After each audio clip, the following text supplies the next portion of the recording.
Hello everyone and welcome back to my YouTube channel. As in my previous video, I promised you that I will tell you about four more alphabets in German language after the first 21, which we have discussed in the previous video. And in this video, I will tell you about four more, and which will be a little bit surprising for you because it's not at the same as in English language. It is somewhat it is different from it.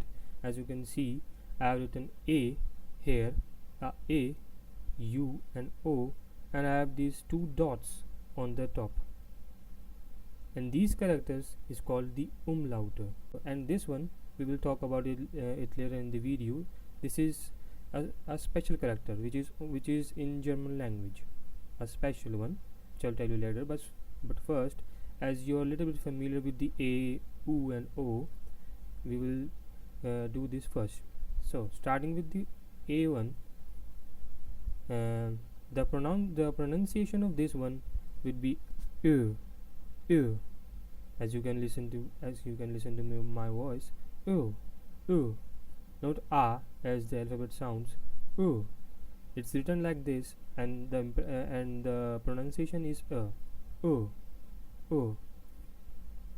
Now I've written some examples under here, as you can see, and example called Beispiele in German.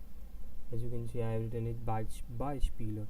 Beispiele means example, and the first example of this umlaut is, now Die Umlaute is plural.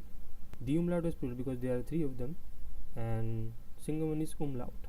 So here we call Apfel, Apfel, Apfel, you can see, you can hear that, Apfel.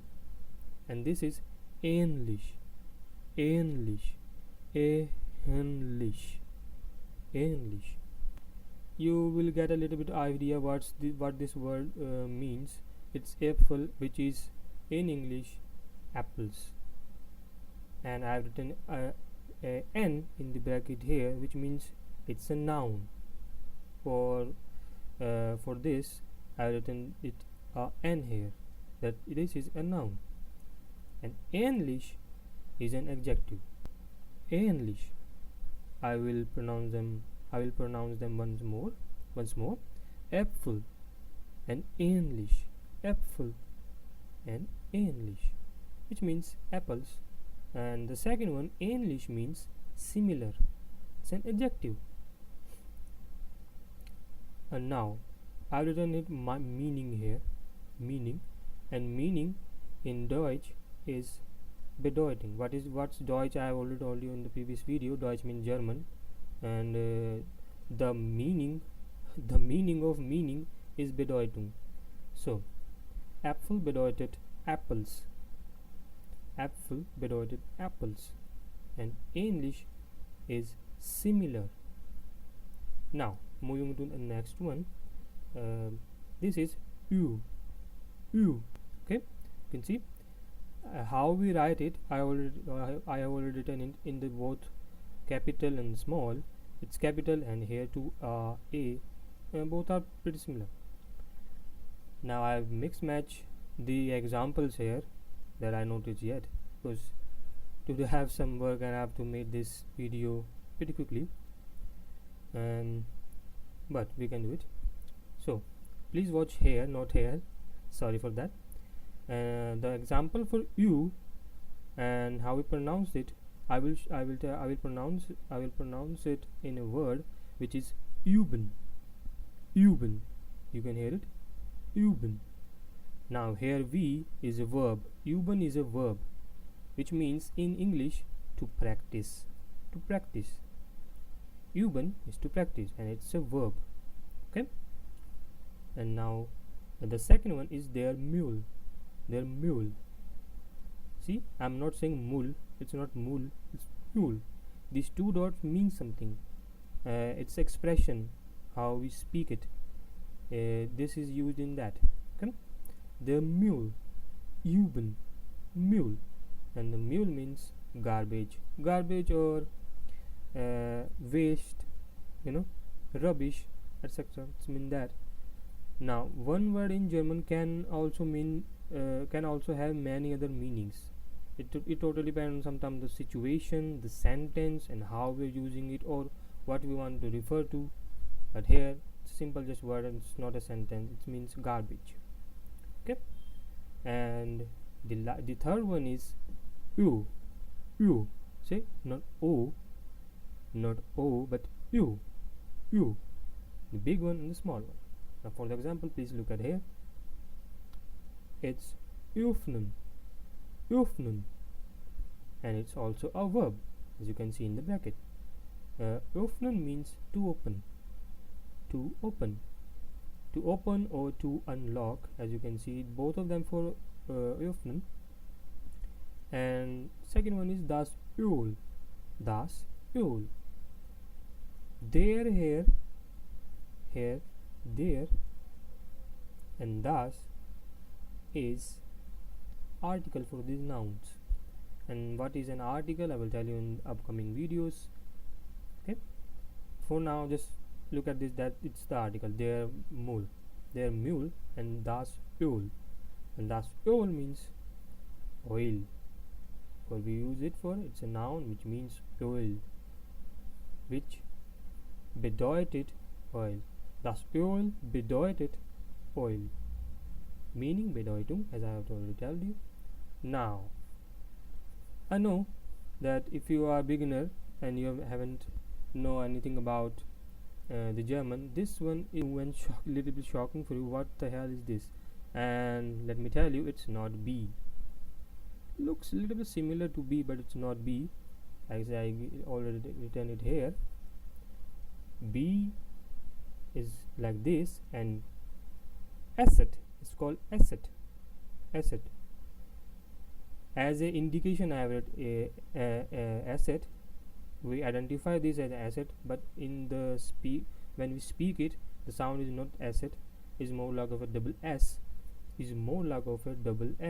but for the identification of it, we call it asset. Like like set, for Z, set. As I've told you in the previous video, Z is set, and S is S, set and S. So combining them is asset, and this character is asset, which we use in German language. Can be used as you can say that it's for double S, and some in Switzerland they never use this. Instead of that, they use double S, but a more formal way of using it to write that is this. That's it. Now, coming to the example, I've written 3 examples here, as you can see it. 3 examples here. The first one is spas. You can see this, spas.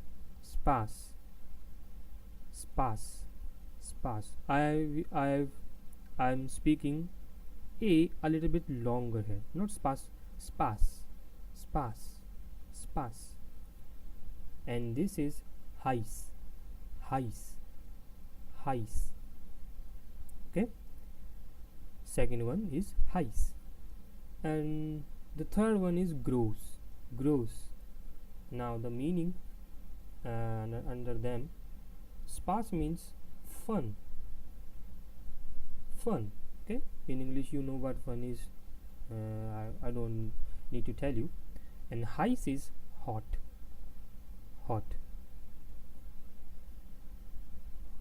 is heiß, and gross is big or large. Gross means big or large. Gross. On the sound, the pronunciation of it, gross and heiß, spas.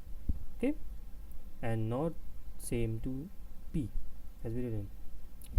So these are 1, 2, 3 and 4 special characters that we do not have in English but in German after 26 alphabets. So now we have 27, 28, 29 and 30. Okay, so I will tell you more about this character and how and when we use it. This can be really important and informative for you as well. So we're going here. We use asset after long vowels. Now what does that mean? As I've already told you, I'm speaking when I'm reading sparse, I'm I'm putting more effort on a. Sparse, sparse, sparse. Heiß, heiß. You can see gross, gross. So we use it after long vowels. Long vowels, as you know what vowels are: a, e, I, o, u, and sit after diphthongs. Now you will be asking what diphthongs are. Diphthongs are two vowels together in a word. And what are those? One example is already here. Heiß. You can see e and I word are together. Okay. Or the most common example that maybe you already know or you're going to learn is ich heiße. Mine ich heiße dash whatever. Okay. Ich heiße this. Now there are two, and we are using this. I've written it here that yeah, asset is also double S. You can write it, but better if you write it like this. Okay, this is how we use asset, when and how we pronounce it. I already told you. So lesson 2 is complete. I have told you we have 3 umlaut. Wait a second, this one is not a umlaut. This is not a umlaut. I have written it separate from these 3. We have 3 umlauts which have special vocal expression. You can see this here and here. This is asset. That's it for today's video. Thank you for paying attention, and if you like this video, please like and subscribe my channel. It will be really helpful for me and my channel. And thank you. I will see you in the next video. Thank you.